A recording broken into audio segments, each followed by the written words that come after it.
What's up, world? It's your boy Dez. I'm here by myself tonight. Decided wanted to give it a shot, see how I do, see how y'all like it. Know it's gonna be a lot more. There's a lot more interaction, a lot more back and forth, a lot more opinions when it's me and the crew. But I wanted to, like I said again, just tackle this one by myself tonight. So I do want to address a few things coming up here for the month of, well, the astrological month of Libra.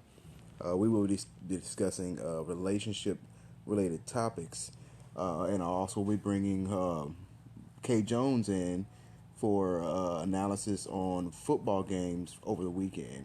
So there's gonna be a couple more, couple new segments we'll be dealing with here. The Kay Jones sports analysis segment. I'm planning on having those come out on Tuesdays, so we can get all the weekend games. If he wants to cover college games, I'm not really big into college like that, but if he wants to cover college games, so be it. We will cover that as well. But my main focus will be the NFL games and big news out of NFL on those days. The first topic that I have for the relationship period, I should say, was going to be what did I say it is? Right onto my tongue. Deal breakers and deal makers. So what are the things that will make you, be like, just can't do it, stop talking to a person, break up with a person, whatnot? And what are the things that'll make you want to, get to know a person more in depthly, more intimately? So that'll be the first episode we'll do of that series there. On that one, I will have the crew, and I'm not sure who our first guest will be, but there will definitely be a guest to cover that topic. Probably Miss Ray Ann of Reinvigorate Cleaning Services. If you're in the Central Texas area, she is also one of us, an entrepreneur, a Miss Entrepreneur. So again, if you're needing cleaning services, she is available in this area. Reinvigorate Cleaning Services, Miss Ray Ann. Where are we going from there? Current events, I believe it is. So yeah, we got some current events here. I haven't really been looking into the news lately. I've seen a couple articles on things and things going on Facebook or whatnot. One thing that I did notice that, which I actually find is ironic, there's not a lot more chatter behind it, was that Mexico a couple days ago released their identified mummified alien corpses. Now, again, I'm not. You think there'd be a lot more chatter about this? I'm not seeing a lot of chatter at all. I'm not sure if people are just tired of the whole alien thing or whatnot. But to me, when I looked at them, they looked too alien to be alien. Like they didn't look like how I would expect. Now, I'm not saying they're not alien. Just saying that I'm skeptical. They look like E.T. If you're anybody's ever seen the movie Steven Spielberg, E.T. the Extraterrestrial, that's exactly what they look like. And to me, it's a little sketchy in that area. Considering also that the Mexican government historically has also been sketchy. So I find that whole thing I'm gonna wait to see how much more of that plays out. What else we got going on in the news? Deion Sanders and his boys up there. Oh, sorry, young men out there in Colorado. They are doing a magnificent job in going out and I guess showcasing themselves and proving a point here. It's got, of course, there are a lot of bandwagoners, but the support system behind what this organization has got going on up there is tremendous. The groundswell is tremendous. Bringing people together, they're showing people what they could be, what they are, what they bring to the table, what they that moxie, that fire. They're showing people that the part that was slept on about them specifically. That's what they're showing. It's a good thing to hear. I haven't watched all the games, but have watched. I've looked at some of the stats, some of the highlights, heard some of the press conference speeches, and I've got no problem with anything that they've got going on. Congratulations, Deion Sanders, Mr. I'm sorry, Coach Prime. Congratulations, as well to the boys on the team. I'm sorry, again, the young men on the team. Keep doing what you're doing. Hope the best for you. Um, what else is there? What other? I'm gonna try to get one more current event topic in there, and it's not really. I guess we could I'll go with hurricane season. Here we are. We're going into fall.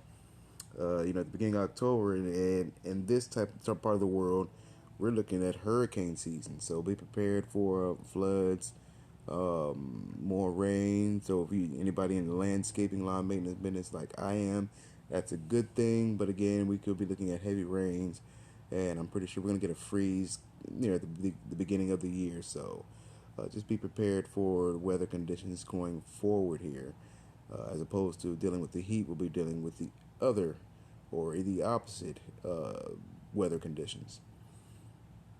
The topic that I have for tonight, though, I wanted to cover, well, the two topics that kind of running together. I have questions about the body. Well, I'm a trivial, I don't want to say trivial person, but I have trivial questions, trivial thoughts, and whatnot. And I ask these things and ponder these things. And sometimes, I ponder the body, ask questions about the body. Um, and also, I want to touch on a little bit of meditation to go along with the body, if that's okay with the people tonight. So, one of the questions that I had a long while back was, now, what is the purpose of these bodies, right?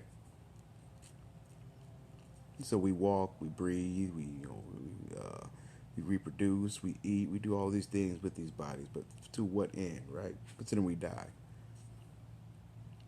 our bodies stop growing.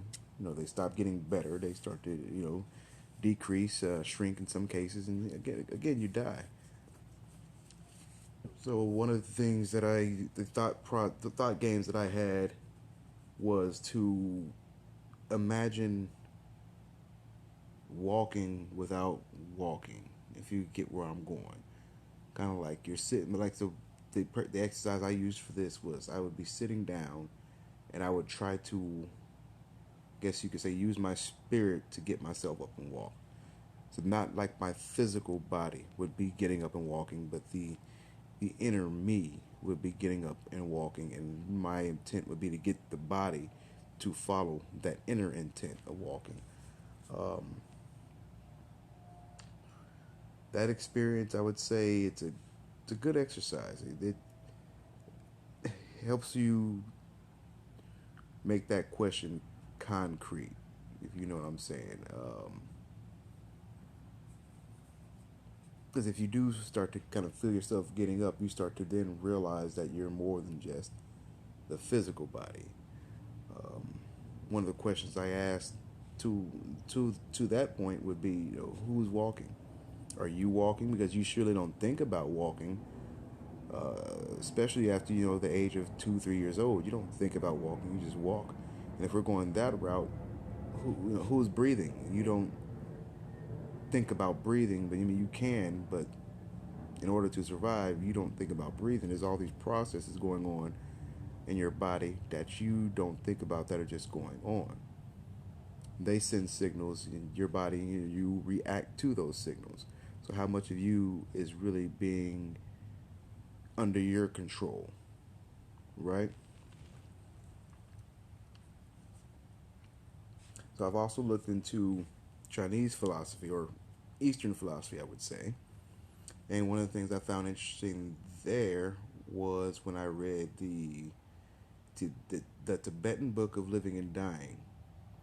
One of the things that I've taken from that about the body was that the body is a vessel for the soul that receives and transmits these impressions onto us and from us, right? So anger is not really anger. Anger would be more like an energy field that impresses upon us in a given instant. And in this realm, that would translate to anger, right? So anger in itself wouldn't necessarily exist, but the energy pattern for how your body, your spirit would not react, your antennas react to the reception of that energy would be anger. right? So same thing going on, so on and so forth for all the other emotions. That again leads into the how much of you is actually in control of you, right? So we're at this point, it wouldn't seem like a lot of you is actually in control of you. It would seem like more of you is actually in reaction to things going on around you, as opposed to you controlling things or causing things to happen around you, right? Um, and what do I personally think beyond that? Let's see.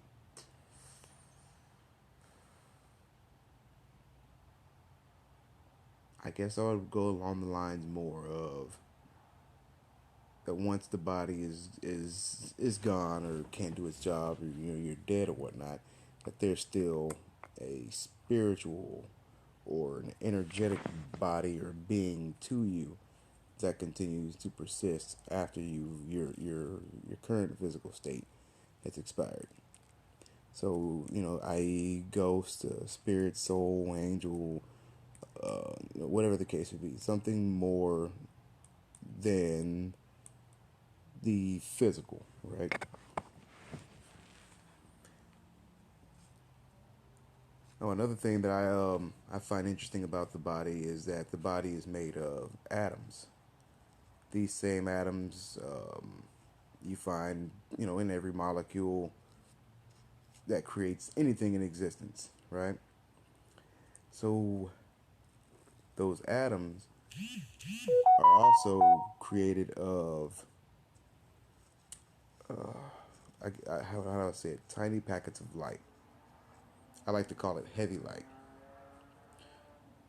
So ad infinitum, whatever the phrase may be, you take all that into account, then the human body or the human being essentially is a bunch of heavy light come together to make these physical objects, the physical structures that can that what is the word I'm looking for?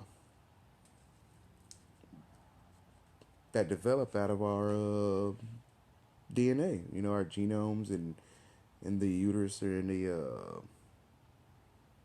what's the mucus sac, whatever. We are a product of that development, right? So we are essentially nothing more than, again, heavy light.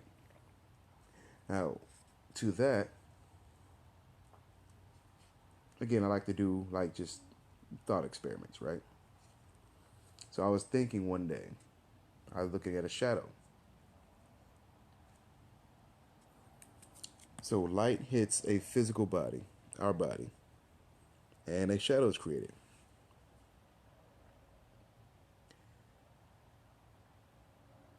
But the thing is,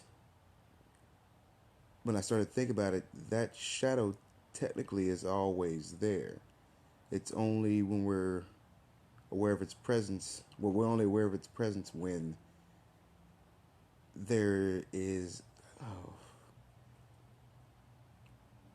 like the thought and the idea, the essence of it is a lot harder to put in words than it is to actually sit here and put it into words. Let's see.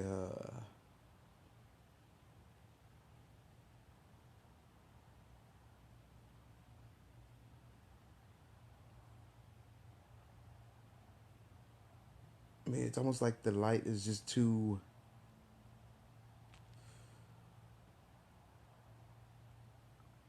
thick for, let's say, sunlight to get through, and in turn creating a shadow. But the shadow in itself would always be there. So with that being said, is there a shadow world beyond this? Would there be a shadow me? Right. So in the shadow world, that would mean that their shadow would be light, right? So if darkness were to hit them, their shadow would be light. So if light were to hit them, it would be kind of like our darkness to us. You know, that's just the beginning of that whole line of thinking there for me. And I do recommend that for anybody who's a thinker and wants to ask questions of things that are happening in the natural world and beyond. Just play a little thought game. Put the put the pieces there and see what you come up with. You might be surprised at the the revelations that you have or the answers that you receive. You never know until you try it.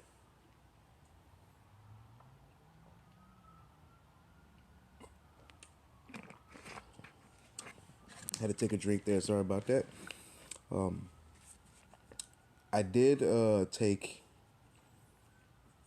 I took philosophy in college. I took history of religions in college.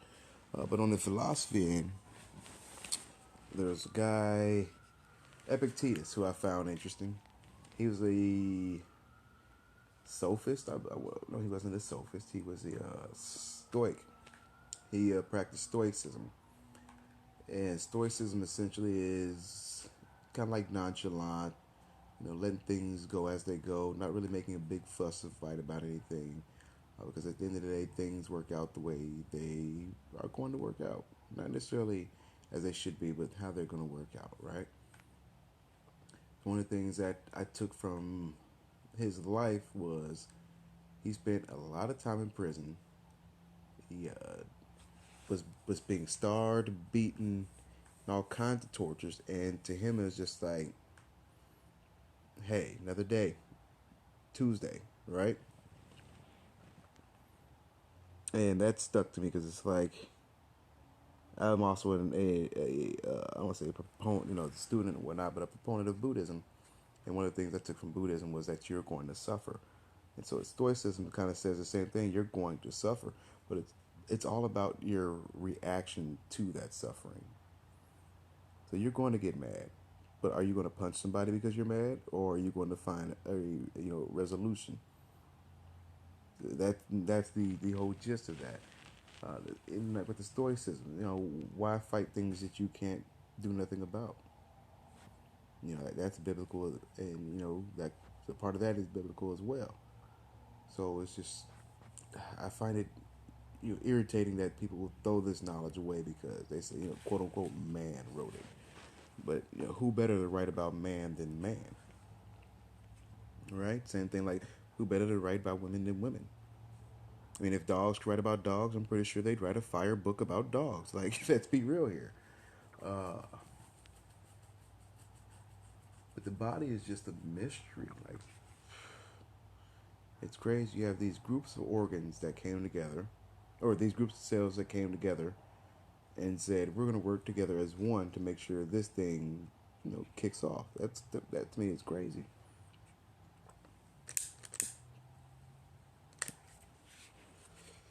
I remember reading an article a while back in which the genetic scientists were looking at microtubules in zygotes, and they found that they were splitting using quantum rules. Now that is significant because quantum physics is at this point full of uncertainty. So if we have this physical apparatus doing certain things, making certain measurements using quantum reasoning, that's crazy. That is crazy because we don't even. It said that we don't even understand the quantum realm in which things pop in and out of existence, and there's no time to speak of. How can something in the world of the macro or big or large things, tap into that code? It's crazy. But yet, again, here we are, people with bodies. It's wild.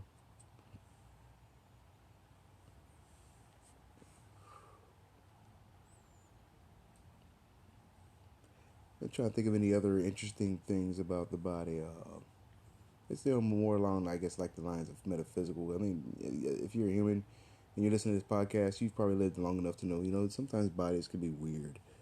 Um, they could also be very strong and resilient. For instance, I had a traffic accident not too long ago, a few years back, and hit a tree after hydroplaning going off the side of the road. And the only thing I came out of that accident was with a broken femur.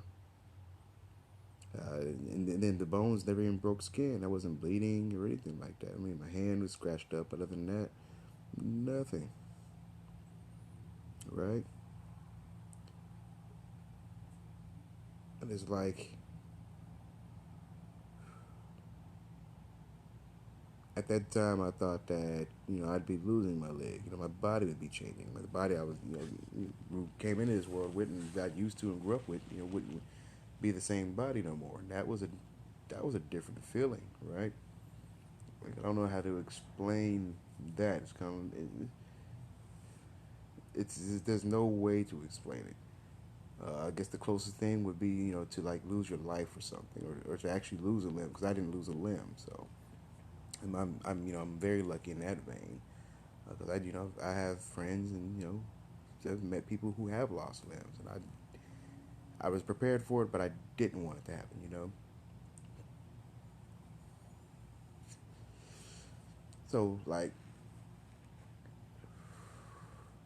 some of the meditation techniques that I've done to, like, assist with this whole questioning of the body thing. One of my favorites is the body scanning technique. This technique, you actually take your concentration and your focus, and you move it around your body, and sometimes you might let it sit in your big toe. How does that feel? Or you move it to your kneecaps.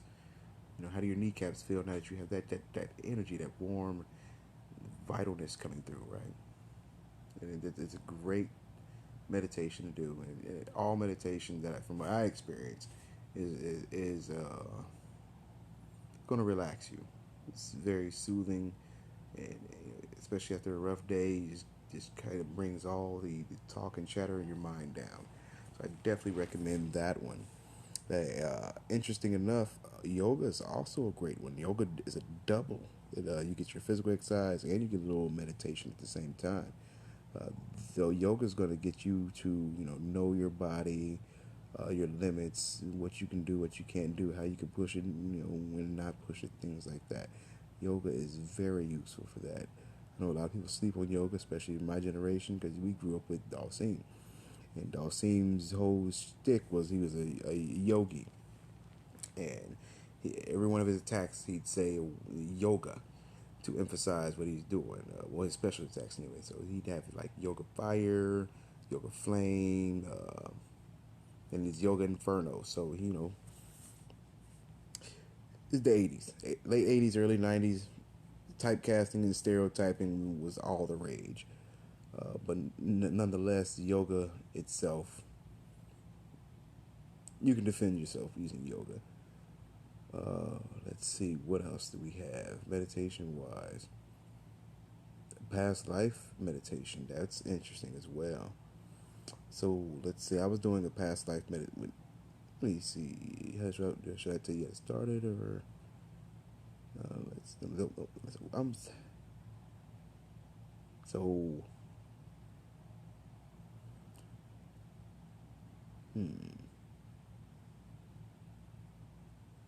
trying to think of some good information.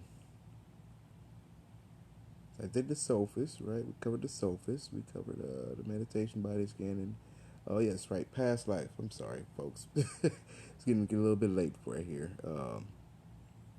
Yeah, the past life meditation for me was interesting. I did that, and I've always heard about it, but I was skeptical of it. I did it one night, and everything was cool, but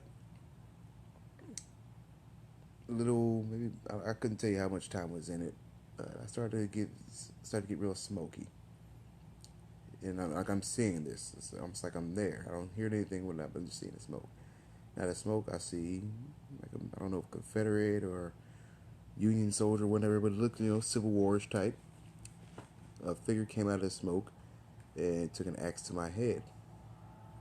I immediately came out of that meditation, and for the next maybe week or so, maybe even longer, I had like this headache right where I got hit with this meditation axe, this past life axe.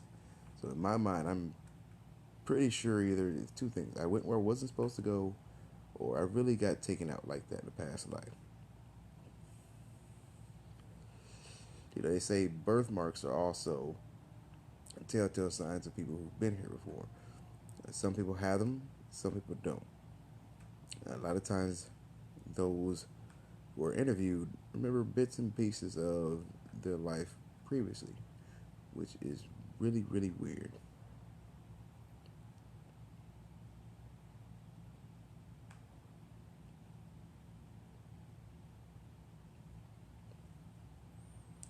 So,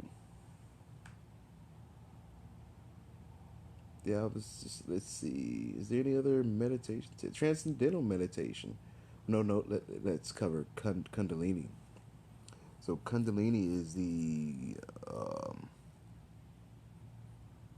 I guess, what is it? I want to say mythical snake that wraps around the base of your spine or coils up at the base of your spine. Kundalini meditation actually activates this snake or this energy to shoot up your spine, and the goal is to get it to come out of your spine and your head through your third chakra into the seventh chakra, which would be heaven.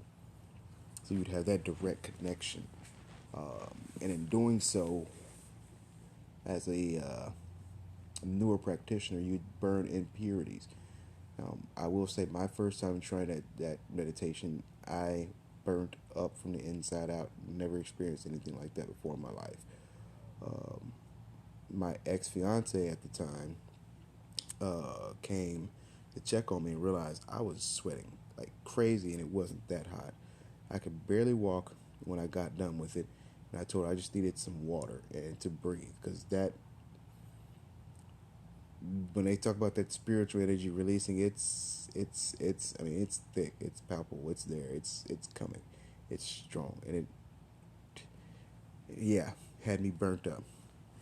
Um, that meditation I haven't done in a while because I wanted to make sure my body was was in shape to take the burning. So these things are tandem; they work hand in hand.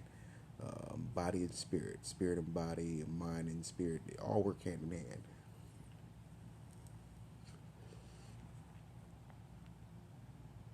There's another one. Let me see if I can remember the name of it. Oh, yeah, transcendental. So there's also transcendental meditation. That one's interesting as well. The purpose of that one is to, well, let me put it this way: for those of you who watch like horror movies or spiritual movies like that, the astral projections and astral walkings, spiritual planes, stuff like that would be your transcendental meditation. So in transcendental meditation, that is your point. Your point is to stop the constant barrage of thoughts that come through, thoughts that you can't control, some thoughts you can control. But your job is to let them flow and just not try to control them and just be you. Um,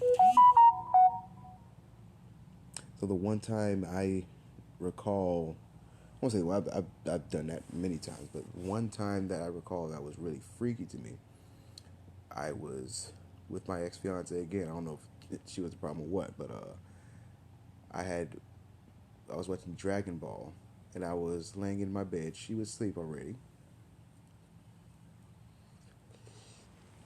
and I decided to do the TM meditation or transcendental meditation, what the TM stands for. And it's warned that you shouldn't do that or fall asleep while meditating because for those of you who have seen the movie Insidious, that there is something to that. You can go astral projecting and leave your body open and susceptible to other things to come in. So if you do, pop out one night, or if you do your astral projection meditations, and you're not trained in where you're going, what you're doing, Just take it slow, right?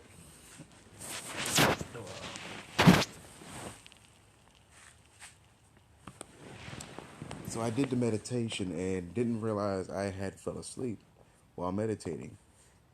So I look at the edge of my bed and it was, you can see like a print. You know, when somebody sits on your bed, you see the print and whatnot. So I see that, but I don't see, there's no body. And I don't realize I'm still, or I'm asleep because what I was watching on Dragon Ball was coinciding, scene for scene, word for word with what I remember watching before I fell asleep or whatnot.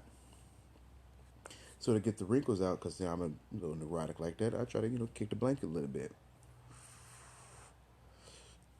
How the blanket weighs, whatnot. So the blanket weighs, gets to the edge of bed, and stops at that seated spot. And I thought that was weird, so I kick it again, a few times to try to see if it'll clear out. Doesn't clear out, but next thing I know, I feel these. I feel three fingers on my neck, and I just feel this presence there. I feel it. I can't see it, but I can feel it. And I remember trying to wake my ex fiance up, and I'm nudging her, but I can't scream or anything. And I've heard of sleep paralysis. I don't believe this was that. Um, I really do believe that I was astral projecting, and luckily I didn't leave my body too far or to get too far away from my body. Who knows, right? But anyway, this thing had its three fingers around my neck, um, and I. It's gonna sound funny, but I did like this come a lucid dreamer as well. So I did like this power up move, from Dragon Ball. I was watching Dragon Ball to get this thing off me. And I did that, and I remember screaming when I did that.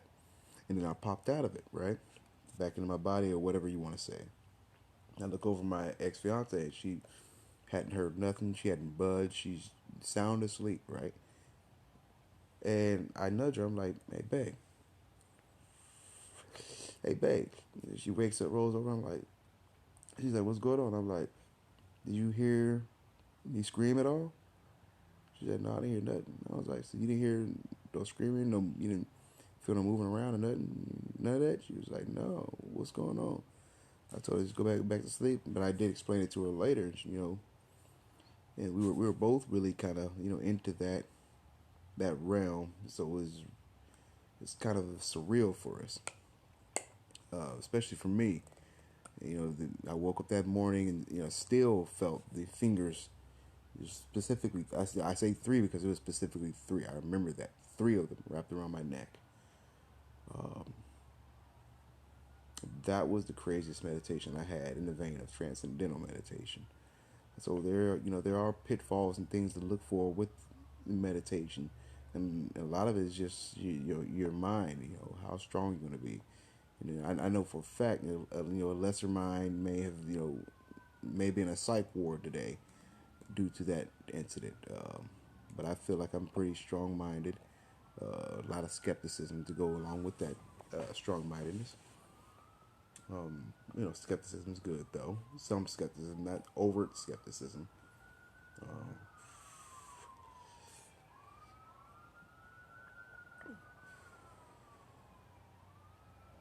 yeah.